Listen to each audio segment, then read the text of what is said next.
Aujourd'hui, on va mettre nos étudiants à l'honneur. Paul est en B2, donc ça veut dire qu'il a déjà fait le B1. Il peut vous parler de son bac d'avant, du B1, du B2. Il va parler un peu de tout ça, puis il va parler parce il a un profil aussi particulier, c'est qu'il n'est pas que étudiant, il est aussi freelance. Voilà. Merci, bah oui, merci de m'accueillir dans ce live, c'est top. Je suis en stage en ce moment, ça Cool. permet de faire une petite pause. Donc, j'ai 18 ans aujourd'hui, je vais en avoir 19 la semaine prochaine. Du coup, j'ai commencé à travailler pour mon premier client en 2015, donc j'avais 14 ans. Et en fait, c'est parti un peu au hasard. Je faisais de la photographie et donc j'ai voulu faire mon propre portfolio pour mes photos. Et du coup, j'ai commencé à faire un petit site pour moi, pour mes photos. Et puis en fait, je faisais plus de sites que de photos au final. Donc je me suis lancé là-dedans. Et donc, bah voilà, de fil en aiguille, j'ai commencé à travailler avec des associations, des entrepreneurs. Et puis donc voilà, ça va faire 5 ans. Si je calcule bien, ouais, ça va faire 5 ans dans quelques mois. Quinzaine de sites pour des clients. Je travaille aussi, du coup, j'ai aussi élargi mon spectre de compétences, on va dire, avec le temps. Je me suis ouvert sur les identités visuelles, sur le design graphique. Je fais aussi pas mal de motion design. Je travaille notamment avec des annonces, avec des diffuseurs, pardon, pour du motion design dans les centres commerciaux, par exemple. Et donc voilà, en fait, j'ai élargi mon offre, on va dire, et donc aujourd'hui, je suis arrivé à l'ESD. Enfin, aujourd'hui, il y a bientôt 2 ans. Ouais. Et donc, ça m'a encore plus permis d'élargir mon offre, puisque ça m'a donné des compétences, notamment sur le marketing que j'avais pas du tout, beaucoup de théories que je connaissais pas, parce que forcément, on peut apprendre plein de choses en ligne, hein, c'est clair, mais rien ne vaut quand même d'avoir une structure et des professionnels pour nous accompagner. Et aussi en technique, puisque je n'avais jamais touché à une ligne de code avant d'arriver à l'ESD. Cool, justement, parce que ça, je pense que c'est assez intéressant en termes de contenu pédagogique. C'est-à-dire que tu es arrivé, tu avais quand même déjà des compétences, puisque tu étais déjà freelance et que tu avais déjà produit des choses. Et donc, on se dit, quand on fait le programme de B1, on est quand même censé cohabiter avec des gens qui n'ont pas de compétences ou très peu. Comment ça s'est passé? Comment cette pédagogie, tu as pu, toi, t'en emparer avec déjà des compétences, et comment tu as intégré des gens qui n'avaient pas forcément de compétences? Comment ça s'est passé sur ton B1 et comment toi, tu as pu construire par-dessus ce que tu connaissais déjà? Je pense que ça s'est plutôt bien construit parce que, comme je l'ai dit, j'avais jamais touché de ligne de code. Le marketing, bon, je connaissais un peu les bases, tout ce qui est Google Analytics, etc. Mais c'est vrai que sur la créa, ça a été un petit peu lent pour moi au début, parce que c'est vrai que quand on revoit toutes les bases de Photoshop, de toutes les apps de la Creative Suite d'Adobe, forcément, c'est un petit peu lent au début. Mais en même temps, ça permet quand même de revoir des bases, même des petits tips que je connaissais pas forcément, qui sont toujours bons à prendre. Ouais. Et puis au-delà de ça, c'est toujours un plaisir de travailler aussi avec des autres étudiants qui n'ont pas forcément le même passé, mais qui peuvent quand même apporter eux aussi leurs compétences et puis ce qu'ils ont déjà fait avant. Mais ça, c'est cool parce que, enfin, je dis c'est cool, mais ce qui est bien, c'est que même quand tu arrives avec des choses, alors effectivement, toi, tu as dû te balader un petit peu sur le programme de créa, mais ça t'a permis d'échanger avec d'autres étudiants et de faire part aussi de ton expérience, de l'aider. Il y avait ça, il y avait cette espèce d'entraide.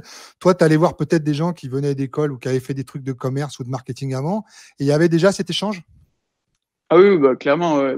C'est vrai que je le vois de plus en plus parce que c'est vrai que du coup, avec l'expérience, etc., on commence à un peu plus se comprendre parce que c'est vrai que moi, il y avait des choses que je connaissais et que d'autres gens ne connaissaient pas. Et je trouve ça super intéressant de pouvoir, moi, apporter mes connaissances. Et même rien que pour les CV, tout ça, c'est vrai qu'il y a des choses qui, qui ont permis que j'ai pu aider mes camarades sur des points et eux dans d'autres points. Et même moi, hein, je regarde ce que je faisais l'année dernière, même en fin d'année, enfin, ça évolue tout le temps. Hein, donc même moi, quand je regarde aujourd'hui ce que je faisais l'année dernière, je me dis, il y a des choses, des aberrations, quoi. Enfin, j'exagère, mais... Juste pour repasser sur le freelance, tu as quel statut déjà, auto-entrepreneur, et qu'est-ce que tu fais pour tes clients? En général, hein, rapidement, si tu peux nous faire un petit… Oui, donc là, aujourd'hui, j'ai le statut d'entrepreneur. Ça a été un peu compliqué parce que j'ai commencé mineur. Ouais. Donc, je ne pouvais pas lancer ce statut en étant mineur. Donc, j'ai commencé dans une coopérative. Donc, ça m'a aidé à trouver mes premiers clients, faire mes premiers projets. En tant qu'auto-entrepreneur, donc, je suis passé par une néobanque française qui propose de créer le statut directement. Donc, c'est ce que j'ai fait directement. Comme ça, je n'ai pas eu besoin de m'occuper de tout ce qui est paperasse. Et c'est quelque chose que je conseille vraiment régulièrement à même mes camarades. Des fois, ça peut être très intéressant d'avoir un statut d'auto-entrepreneur parce que rien qu'avec des connaissances, avec du bouche à oreille, on peut trouver un projet, on peut trouver un client et ça peut lancer quelque chose. Et moi, c'est un peu comme ça que je me suis lancé. Hein. Donc, qu'est-ce que tu fais en général pour eux, généralement pour tes clients? En gros, hein, les missions qui te sont souvent demandées, c'est quoi? Alors, le plus régulier, c'est vraiment du motion design. Donc, c'est avec Claire Chanel, le diffuseur. Ouais. Donc, ça, c'est des missions très régulières.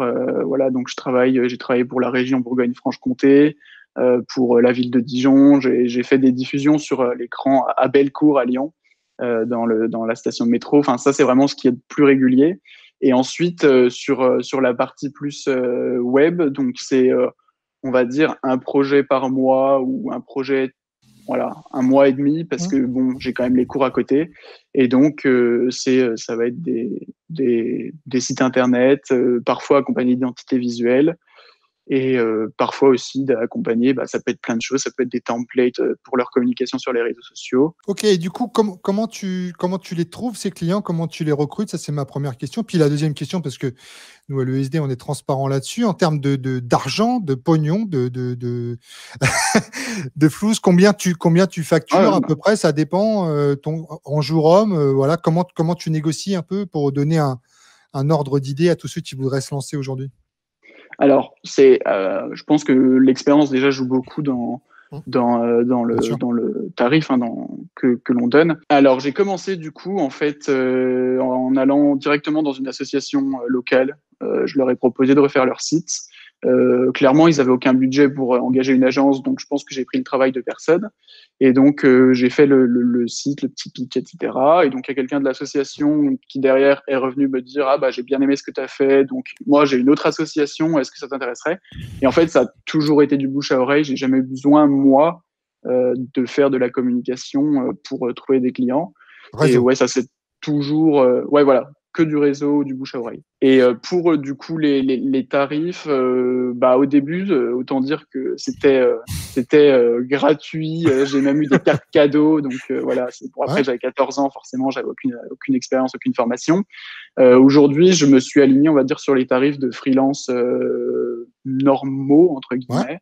Donc je suis à 40 € hors taxe de l'heure.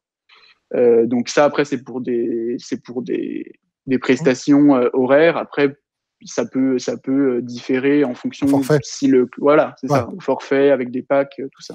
Toi, c'était naturel chez toi? Tu t'es lancé, tu as dû surmonter des freins, tu as eu une pression du rendu? Comment ça s'est passé un peu psychologiquement pour les débuts? Ça a avancé dans le temps, quoi. Plus on avance dans le temps, plus la pression augmente forcément. Ouais.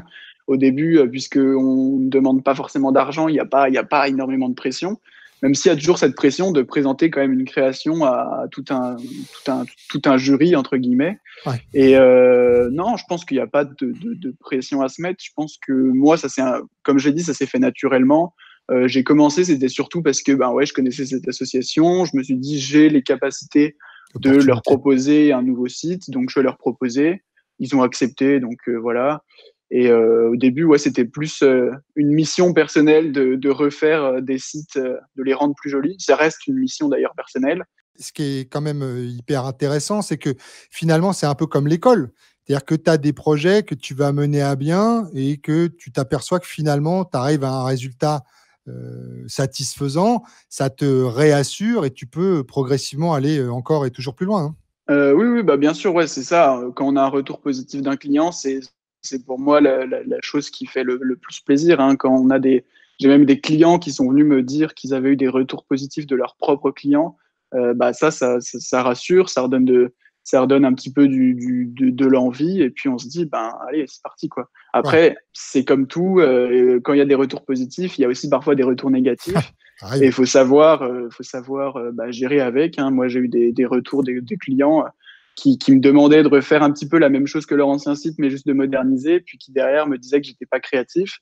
Et ben, faut savoir gérer avec ça, il faut savoir Ouais. prendre du recul et se dire, ben, ok, on va avancer intelligemment avec eux et mettre les choses à plat, quoi. Alors, le BDE Slash, est-ce que tu peux nous dire rapidement en quoi ça consiste, qu'est-ce que tu y fais? Ce qui se passe à Lyon, ben, le BDE, donc ça fait plusieurs années il y avait un BDE qui était en place. Mmh. Donc voilà, c'est Naïs de France, la présidente. Et donc avec Naïs, on était déjà dans le BDE l'année dernière. On avait des rôles beaucoup plus reculés, on va dire. On observait et on aidait.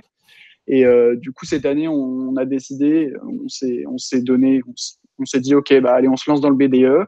Et donc, ça a bien pris. On s'est mis, du coup, avec d'autres membres. Il y a Corentin Hernandez, du coup, qui est trésorier. Lui, il a toujours été trésorier. Je sais pas comment on ferait sans lui, parce qu'il est vraiment sur tous les fronts, et il fait son travail de trésorier très, très bien.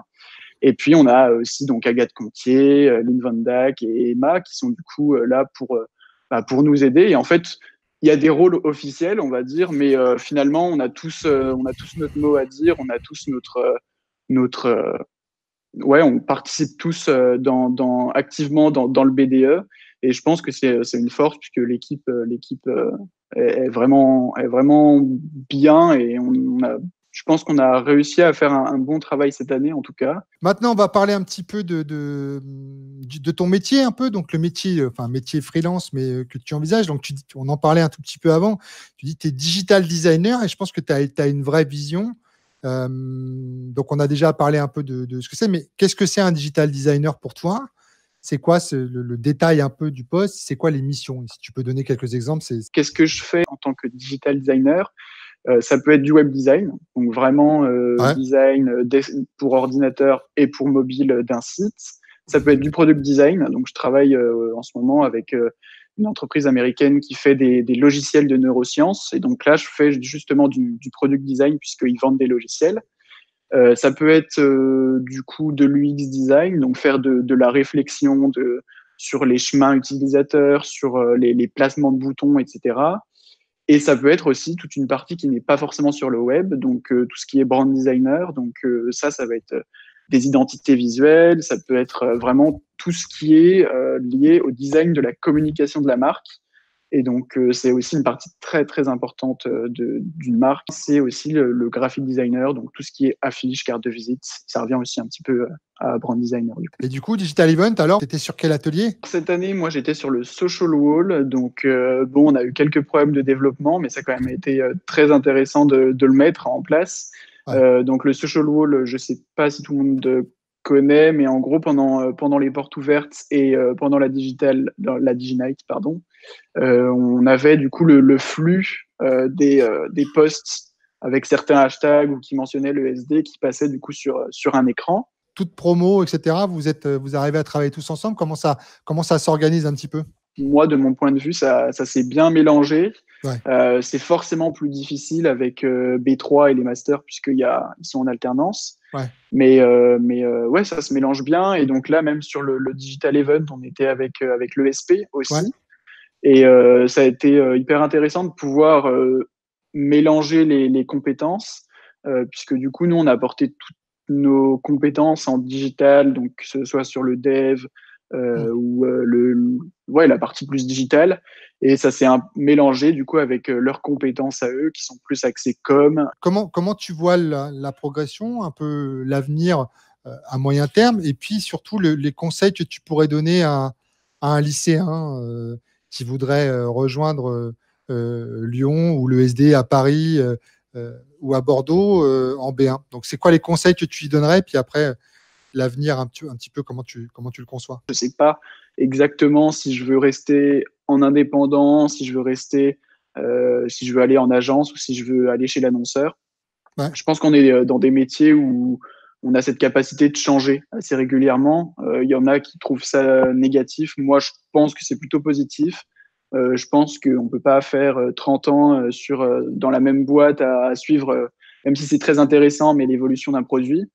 Je pense que c'est intéressant de pouvoir changer aussi parfois. Petit conseil aux lycéens qui voudraient nous rejoindre à l'ESD, c'est quoi le conseil que tu donnerais? On a tous une préférence dans l'un des 3 domaines, même si c'est très bien de connaître les 3 domaines. Mais voilà, moi, c'était la créa. Donc, je pense que voilà, un étudiant qui se pense créa et qui veut aller à l'ESD, je lui conseille forcément de déjà se renseigner, de déjà regarder Behance, Dribbble, Awards, voilà, de s'inspirer un maximum. Ça, c'est quelque chose que je dis vraiment très souvent quand je fais les portes ouvertes. Prenez rendez-vous, les admissions se font toujours en visio à Lyon, à Bordeaux et à Paris. Vous avez encore nos responsables admissions qui sont au taquet et encore même les responsables et les directeurs pédagogiques qui font des visios aussi pour les admissions. Du coup, merci à tous de nous avoir suivis et à bientôt. Ciao!